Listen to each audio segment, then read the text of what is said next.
लखनऊ विकास प्राधिकरण ने डालीबाग की प्राइम लोकेशन पर कुख्यात माफिया मुख्तार अंसारी की जब्त कोठी को ध्वस्त कर गरीबों के लिए बनाए गए फ्लैटों की बिक्री पर बड़ा फैसला लिया है।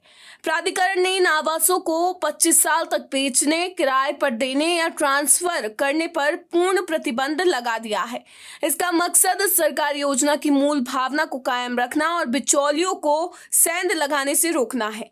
आवासीय प्रोजेक्ट सरदार वल्लभ भाई पटेल के नाम पर बनाया गया है। बता दें, हाल ही में मुख्यमंत्री योगी आदित्यनाथ ने नवंबर में 72 गरीब परिवारों को चाबी सौंपकर इसका उद्घाटन किया था। डालीबाग जैसी पॉश इलाके में बने इन फ्लैटों की कीमत बाजार में करोड़ों में आंकी जा रही है, लेकिन एलडीए को डर था कि कुछ लोग इन्हें हड़प कर ऊंची कीमत पर बेच देंगे। इसी आशंका को दूर करने के लिए 25 साल की बिक्री रोक का निर्णय लिया गया है। एलडीए के अधिकारियों के मुताबिक लाभार्थी फ्लैट के मालिक तो बनेंगे, लेकिन वे इसे बेच, किराए पर या किसी को ट्रांसफर नहीं कर पाएंगे। मकान केवल आवंटित परिवार के नाम पर ही रहेगा। प्राधिकरण ने रजिस्ट्री की शर्तों में इस प्रतिबंध को स्पष्ट रूप से शामिल करने के लिए निबंधन विभाग को पत्र भेजा है। मुख्यमंत्री के निर्देश पर यह कदम उठाया गया है ताकि योजना का लाभ वास्तविक जरूरतमंदों तक ही पहुंचे। चाबी सौंपते समय सीएम योगी ने साफ कहा था कि माफिया गरीबों की जमीन हड़पते थे। अब उनका वही हाल होगा जो प्रयागराज और लखनऊ में हुआ।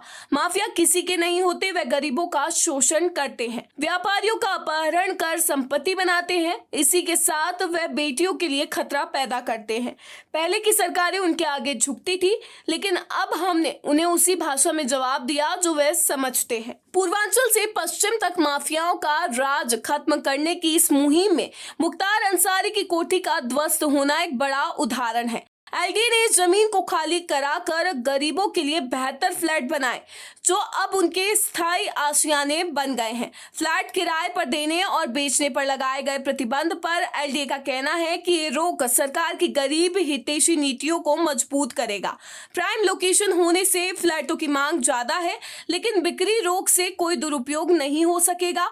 लाभार्थी परिवारों को स्वामित्व मिलेगा, लेकिन वे इसे व्यावसायिक रूप से इस्तेमाल नहीं कर पाएंगे। ये फैसला उत्तर प्रदेश सरकार की माफिया मुक्त यूपी अभियान का हिस्सा है, जहां अवैध कब्जे वाली संपत्तियों को गरीबों और सार्वजनिक उपयोग के लिए मुक्त कराया जा रहा है। एलडीए जल्द ही रजिस्ट्री प्रक्रिया में इन शर्तों को लागू करेगा।